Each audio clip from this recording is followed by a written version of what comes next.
السلام عليكم ورحمة الله وبركاته. قولوا للموكوسة هتموتي من الغل ومفروسة، وده مش كويس علشانك. قولوا للقماصة إن انتي فاضية وهجاصة وعينيكي تتدب في هرصاصة، ولو مش سامعة نضفي ودانك. ابعتها له. بعتذر لو الكلام خارج شوية، معلش يا جماعة غصب عني، بس زيزو مكمل معانا. زيزو رغم كل اللي اتعمل من كل الناس اللي كارهة نادي الزمالك وعايزة تضر نادي الزمالك، برضه زيزو كمل. زيزو الاصيل، زيزو الوفي. بجد والله لو قعدت اتكلم على الراجل ده مش هخلص. يا جدع انا بموت في الزمالك، وممكن لو جالي عقد يعدي ال 150 مليون في الموسم ممكن دماغي تلف، ممكن تتحرك.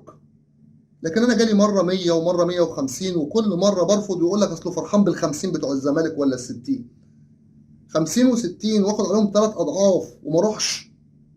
لا لا، ده جدع. حد تاني هيقول لي هو لسه ما جددش يا اسلام، فبلاش نفرح عشان هنيجي في يناير مش هنلاقيه موجود. حتى لو ما جددش بس هو هيجدد، ولو مشي في يناير اسمعني كويس، لو مشي في يناير اكيد هيكون جدد للزمالك عشان يتباع، عشان يكسب الزمالك. لكن هقول لك كلمتين ورد غطاهم. انا عندي مباراة تاريخية يوم 27/9 امام النادي الاهلي في كأس السوبر الافريقي. يبقى اللي انا هعمله ايه؟ انا عايزه معايا دلوقتي، انا عايزه يكمل وياي يبقى موجود، وان شاء الله ان شاء الله نكسب السوبر. زيزو وشيكابالا رمزين في نادي الزمالك، ومعاهم قبل كده عبد الشافي، ويا ريت كل الناس. زيزو وشيكابالا. اهلا بكم في قناه الزمالك في قلبي مع اسلام ابو مازن. اهلا بكل جمهورنا العزيز، يا رب كلكم تكونوا في احسن صحه في احسن حال. النهارده كالمعتاد هنتكلم عن اخبار الزمالك وكل مدار داخل نادي الزمالك. لايكاتكم يا زملكاويه مهمه جدا عشان خاطر الفيديو يوصل لاكبر عدد ممكن من جمهور نادي الزمالك العظيم. فضلا وليس امرا دوس لايك.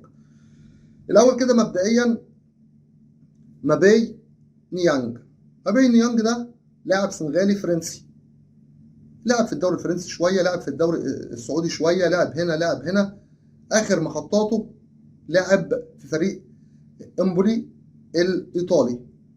الراجل عنده 29 سنه، فري دلوقتي، خلص عقده مع الناس دول، مش عارف ما جددولوش ازاي مع انه اصلا سبب بقائهم في الدوري الممتاز في ايطاليا. طيب، بعض الوكلاء بيكلموه عشان خاطر نادي الزمالك، وطبعا اكيد العرض هيبقى غالي وتقيل. لكن انا عايز اقول لك حاجه، انا بقول لك بيتكلموا معاه، بيتكلموا معاه، لكن حط تحت كلمه لكن 100 شرط، 100 خط او 100 شرطه.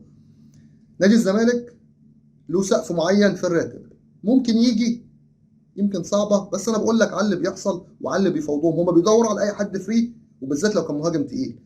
الراجل ده لو ابن حلال زملكاوي، ابن حلال زملكاوي رجل اعمال، يخلص الصفقه دي، عملت فينا واجب كبير قوي. والله العظيم حرام، الصفقات قدامنا كتير بس مفيش فلوس ازاي مش عارف. يعني انا مش عارف محدش عاوز يتدخل ليه. يا عم حد يستغنى يا عم عن 2 مليون دولار 3 مليون دولار يا عم. يا عم هاتوا لنا لاعب يا عم من ده يا عم. الراجل ده لو قلت له هنديك مليون ونص في الموسم ولا حاجه، وخد مقدم تعاقد 500,000 دولار ولا مليون دولار هيجي وتعرف تكسب فيه. عنده 29 سنه لسه. ماشي. ايه تاني معانا في الاخبار؟ كريم بركاوي. بصوا، الصفقه الى الان ما تمتش، وبيقول لك اتفقوا على كل حاجه والدنيا تمام تمام التمام يا سيدي، على عيني وعلى راسي. وكيله خرج وقال، قال لك ان بيشكر نادي الزمالك، ان نادي الزمالك وقفوا جنب اللاعب، انهم صبروا يعني عليه، وان اللاعب ما جاش عشان خاطر وقت مرض والده، وان الصفقه لسه ما انتهتش او ما باظتش، لكنه، وقال لسه ما اتعثرتش، لكنه ما اكدش انها تمت. هنشوف ايه اللي هيحصل في الموضوع. يا ترى يا عم، في الاول وفي الاخر ربنا يشفي والده. هل هتعرفوا تخلصوها؟ في كلام بيقال ان نادي الزمالك عاوز يمضيه الكترونيا، في كلام بيقال ان نادي الزمالك عاوز يبعت له حد من الزمالك يمضيه هناك. الحقوا، الحقوا قبل يوم 31 اخواتي الاعزاء الزملكاويه الغاليين الجامدين. هقول لك كلمتين بخصوص قائمه السوبر الافريقي. قائمه السوبر الافريقي دلوقتي اصدقائي قالوا لي في الحلقه اللي فاتت يا اسلام، قالوا لي في التعليقات القيد بتاع السوبر الافريقي اتمد ليوم 16. ماشي، انا معاك، بس اتمد ازاي؟ ما انا هفهمها لك تاني. احنا مع بعض اهو بنفهم بعض. يوم 31 عشان تأيد القايمة أفريقيا. يوم 31 تأيد القايمة أفريقيا، دي اللي هيلعبوا معاك في دور ال 32 في في الكونفدرالية، ويلعبوا معاك في السوبر. طب ايه حكاية يوم 12 دي؟ هو أصلا كان يوم 16، رجعوها خلوها 12. طب ازاي؟ اللي هينضم في قايمة السوبر يا جماعة عشان خاطري ركز معايا، اللي هينضم، انت قايمة عندك مثلا 30 35، اللي هينضم لقايمة السوبر 22 لاعب. فهم سايبينها لك اليوم 12 عشان تختار من ال 30 لاعب اللي معاك او ال 35 لاعب معاك 22 لاعب. يعني انت لو يوم 31 بعت قايمه عشان تسجل في افريقيا فيها 25 لاعب، لا تحط 22 بس. في السوبر الافريقي فيها 26، تحط 22 بس. فاللي اتأيد واللي اتحط. هو سايب لك حريه الاختيار من القايمه اللي معاك، مش سايب لك تأيد لحد 16. اتمنى تكون المعلومه وصلت لاخواتي الغاليين. اللي بيحصل تاني الدنيا فيها ايه؟ نادي الزمالك بطلب من جوميز بدأ يتكلم مع نادي زد عشان خاطر محمد اسماعيل. محمد اسماعيل في اخر ماتش لزد كان جايب جول رائع في الكاس، مش عارف كان بيلعبوا قصاد مين، مش متذكر قوي، بس جاب جول جامد بالدماغ كسبهم الماتش. لكن الكلام اللي بيقال ان نادي الزمالك عاوز بقى منهم ياسين مرعي ابن نادي الزمالك السابق. لا، نادي الزمالك بينفي الكلام ده، بيقول جوميز ما طلبوش. جوميز لو كان طلب بس محمد اسماعيل. ايه تاني معانا في الاخبار؟ رساله، معلش، رساله الى الاستاذ عمرو الدردير. لو سمحت ما تضحكش علينا الناس، لو سمحت في بوستاتك على الفيس ولا هنا، الله يبارك لك. منزل بوست الصبح كاتب فيه تخيل صلاح محسن الزمالك اتعاقد معاه ويلعب معانا السوبر الافريقي ويكسبنا المباراه ويحتفل معانا في 100 عقبه. في اخر اليوم راح صلاح محسن ردد عليه، منزل البوست بتاعه ورد على البوست، قال له ما تخيلش، او مش عايز اتخيل. ايه يا عم عمرو، هو صلاح محسن مين احنا عايزينه يا عم؟ يا عم وكان نافع نفسه في الاهلي ولا كان نافع نفسه هنا ما ينفعنا احنا؟ ايه،